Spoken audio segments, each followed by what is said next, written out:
सो episode 5 की starting में हम देखते हैं मिज़ुको अपनी बेटी उमी के बाल बना रही होती है क्योंकि उसको स्कूल जाना था और उसे नाश्ता भी दे रही होती है। और जब उसके बाल बना रही होती है तो वो अपनी मॉम को बोलती है कि मॉम क्यों ना न्यू हेयर कट कराया जाए, जिसमें वो कहती है कि मेरे पास टाइम नहीं है। देन वो बोलती है कि मॉम आपके पास टाइम नहीं है या पैसे नहीं है। तो उसमें ना उसकी मॉम काफ़ी उदास हो जाती है। तो वो बोलती है कि मैम कोई बात नहीं। देन उसकी मॉम बोलती है कि नेक्स्ट संडे ना हम चलेंगे, देन हम न्यू हेयर कट करवाएंगे, ठीक है बेटा, तुम चिंता मत करना। उसके बाद हमारा सीन शिफ्ट होता है जहाँ पे हमें प्रेजेंट का सीन दिखाया जाता है जब उमी के दादाजी उसके बाल बना रहे थे और सुको उसे दूर से देख रहा था, जिसमें वो उसके पास आती है और बोलती है कि हम कहाँ घूमने जा रहे हैं। और जिसमें उसके वो जो सुको होता है वो कहता है कि मैं यहीं रहने वाला हूँ। देन जो उसकी दादी होती है ना, वो पूछती है कि तुम अपने पेरेंट्स से कब मिला रहे हो।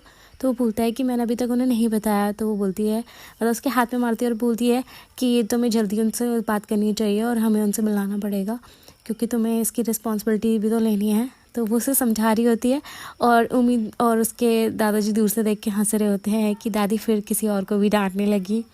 देन सीन शिफ्ट होता है जहाँ पे उमी स्कूल में बैठी होती है और उसके पास उसकी फ्रेंड आती है जो उसे कहती है कि तुम कब जा रही हो, तुम्हारी मॉम तो अब है नहीं और अब तुम अपने दादाजी और के यहाँ से जाओगी ना, अपने फादर के यहाँ, तो कब जा रही हो, क्या ये स्कूल छोड़ के जाओगी। जिसमें उमी काफ़ी उदास हो जाती है क्योंकि वो स्कूल नहीं छोड़ना चाहती थी। तो वो उसको बोलती कि मुझे अभी कुछ नहीं पता कि मैं कब जाऊंगी।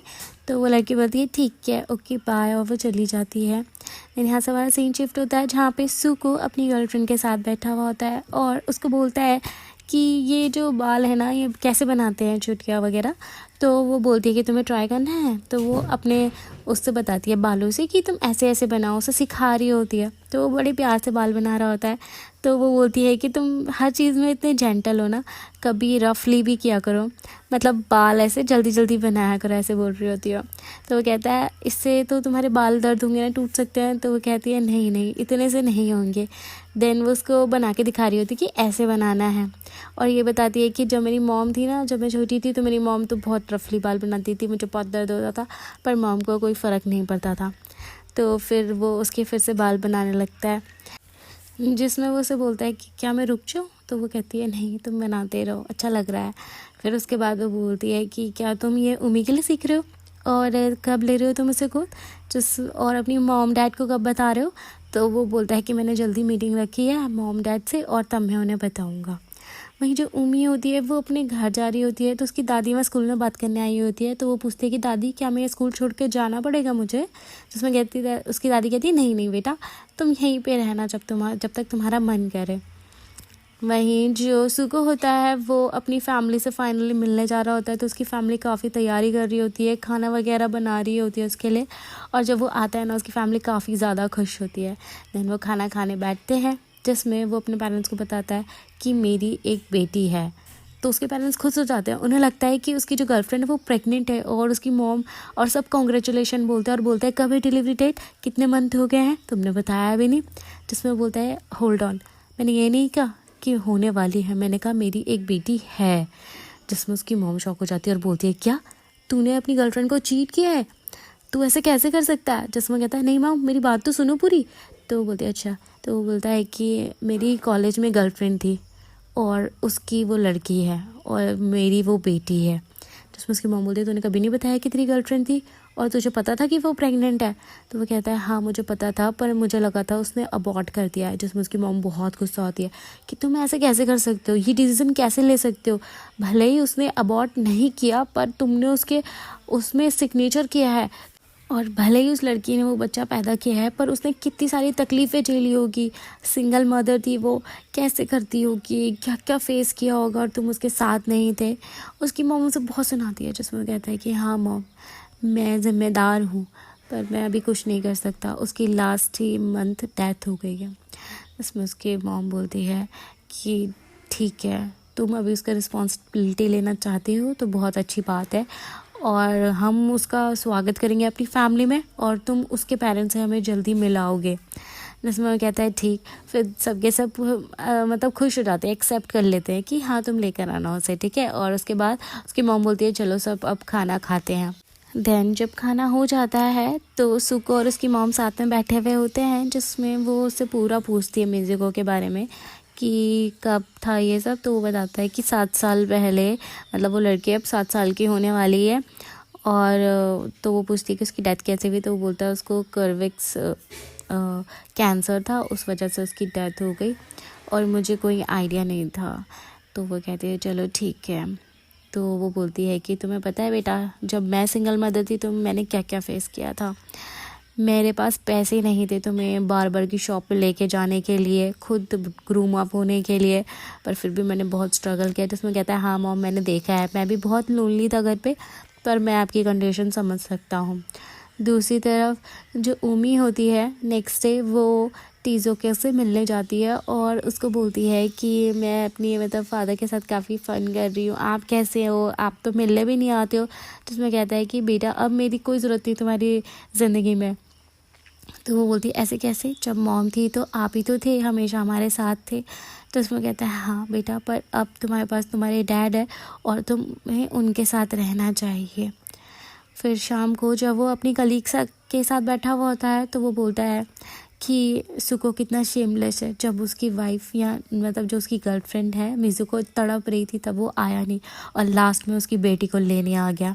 इसमें जो उसकी कलीग होती है वो कहती है मैं समझ सकती हूँ तुम्हारी फीलिंग, क्योंकि जब उसे सबसे ज़्यादा ज़रूरत थी तुम ही उसके साथ थे और मुझे पता है कि तुम उसे पसंद करते थे। दूसरी तरफ जो सुको होता है वो उमी को अपने घर लेके चला जाता है और उसकी फैमिली उसको ग्रीट करती है और वो काफ़ी खुश होती है उसे देख के। देन सुको का छोटा भाई वहाँ पे जैसे आता है बोलता है वो आ गई क्या, और वो उसे देखता है और इन दोनों की आंखों में एक चमक होती है और ये दूसरे ही पल साथ में बैठकर गेम खेल रहे होते हैं और काफ़ी खुश होते हैं। जिसमें उसके पेरेंट्स बोल रहे होते हैं कि ये बच्ची कितनी अच्छी है, इतनी जल्दी इसने फ्रेंडशिप भी कर ली। देन उसके बाद जो सुको का ब्रदर होता है ना, वो उमी को अपने साथ लेके जाता है अपनी मॉम के पास दिखाने के लिए, जिसमें जो उमी होती है इतनी समझदार होती है ना, वो पहले उन्हें ग्रीट करती है। तो वो बोलता है कि तुम ना किसी को मत बताना, मेरी मॉम ना जब उनको आवाज़ दो ना तो वो मुझे दिखाई देती है और मेरे से बात करती है। तो कहती है हाँ ठीक है, मैं किसी को नहीं बताऊँगी। दूसरी तरफ जो उमी की दादी होती है वो वहाँ पे काम कर रही होती है, उमी के बारे में सोच रही होती है। देन वो अपना डिज़र्ट खाती है, तभी उन्हें कॉल आता है, फ़ोन उठाती है और दूसरी साइड थी सुको की मॉम, जो पहले उन्हें ग्रीटिंग करती है और फिर बोलती है कि मुझे माफ़ करना जो भी मेरे बेटे की वजह से आप लोगों के साथ हुआ, और मुझे पहले ही कॉल कर देनी चाहिए थी, पर मुझे कुछ नहीं पता था इस बारे में, मैं आपसे जल्दी मिलने आऊँगी। तो जिसमें उसकी दादी काफ़ी खुश होती है कि हाँ ये अंडरस्टैंडिंग भी है। देन सीन शिफ्ट होता है जहाँ पे हमें सुको की गर्लफ्रेंड दिखाई जाती है, जो कि पार्लर में गई हुई होती है अपना हेयर स्टाइल चेंज करवाने के लिए। तभी वो सुको को भी मैसेज कर रही होती है, पर वहाँ पे एक औरत आती है जिसका डिवोर्स हो चुका था। वो बात कर रही होती है कि जो मेरी बेटी है वो भी मेरे एक्स हस्बैंड के साथ है। तो जो पार्लर वाली होती है ना, वो बोलती है कि अच्छा तो तुम्हें तो टाइम नहीं मिलता होगा। तो वो कहती है हाँ मुझे टाइम नहीं मिल पाता बिल्कुल भी, और मेरे पास तो ज़्यादा पैसे भी नहीं होते उस पर खर्च करने के लिए, वो स्कूल भी जाने लगी है ना अब। तो ये सारी बातें ना उसकी गर्लफ्रेंड सुन रही होती है और मे बी ना वो थोड़ी सी इनसिक्योर हो जाती है कि अगर वो आ गई उम्मीद तो हम कैसे पालेंगे, क्या क्या करेंगे। तो एक तरह से ना इसका एक नेगेटिव इफ़ेक्ट पड़ता है इसके ऊपर, इसलिए बोलते हैं किसी और की बातें नहीं सुननी चाहिए। वहीं हम देखते हैं कि सू को कुछ दिन के लिए उमी के दादा दादी के यहाँ रहने आ गया था। तो जो वो होते हैं ना, वो उसे मिज़ुको का रूम दे देते हैं और बोलते हैं कि दूसरा रूम खाली नहीं है तो तुम इसी में रहना। वहीं हमें उस रूम की एक बैक स्टोरी दिखाई जाती है कि जब मिज़ुको बहुत ज़्यादा बीमार थी तो उमी उसको उसकी दादी के साथ सुला दिया गया था, पर शाम को वो वापस आ गई थी क्योंकि उसे नींद नहीं आ रही थी। तो वो बोलती है कि बेटा तुम दादी के साथ नहीं सोई, तुम्हें पता है ना कि तुम्हें आदत डालनी पड़ेगी अपनी दादी के साथ सोने के लिए। तो वो कहती है नहीं मॉम मुझे आपके बिना नींद नहीं आती। तो वो अपनी मॉम के पास जाती है और उनके साथ सो जाती है। वहीं जो सुको होता है प्रेजेंट में, वो उस रूम में आता है, वो देखता है कि वो कैसे रूम में रहती थी, वहाँ पे लेटा हुआ होता है, उसके बारे में सोचा होता है। तभी वहाँ पे उमी आ जाती है उसके ऊपर, जिसमें वो कहता है उमी को कि तुम यहीं रहती थी अपनी मॉम के साथ। तो वो कहती है हाँ, पर जब मॉम बहुत ज़्यादा बीमार थी तो मैं यहाँ पे नहीं आ पाती थी। और उससे पहले हम एक अलग अपार्टमेंट में रहते थे। तो वो बोलता है कि अच्छा ठीक है, हम दोनों ना उस अपार्टमेंट में भी चलेंगे, तुम्हारा सामान वगैरह भी ले लेंगे। तो वो कहती है ठीक है। वहीं दूसरी तरफ हम टुसुको को देखते हैं जो कि अपने घर में बैठा हुआ होता है और उसके पास ऊमी का एक हेयर बैंड पड़ा हुआ होता है। फिर हमारा सीन शिफ्ट होता है जहाँ पे हम उस सुको को देखते हैं जो कि ऊमी के बाल सुखा रहा होता है, सारी प्रैक्टिस कर रहा होता है, और जो ऊमी की दादी होती है दूर से देख के हंस रही होती है और वो बड़े प्यार से उसके बाल भी सुखा रहा होता है। देन उसके बाद वो जब हंस रही होती है ना, तो वो आते हैं उसके दादाजी और बोलते हैं कि तुम हंस क्यों रही हो। तो बोलते हैं नहीं ऐसे ही। तो तभी वो बाहर से सुनते हैं कि ऊमी सुको को डांट रही है कि आप इतने स्लो मेरे बाल सुखा रहे हो, जल्दी करो ना। और ये दोनों अंदर से हंस रहे होते हैं, काफ़ी खुश भी होते हैं। देन नेक्स्ट डे हम देखते हैं कि जो सुको है वो ऊमी को बाहर लेके गया हुआ होता है और यहीं पे हमारा ये एपिसोड ख़त्म हो जाता है। सो गाइस मैं मिलती हूँ नेक्स्ट एपिसोड के साथ जल्दी। तब तक के लिए like share and subscribe. Bye, follow for more.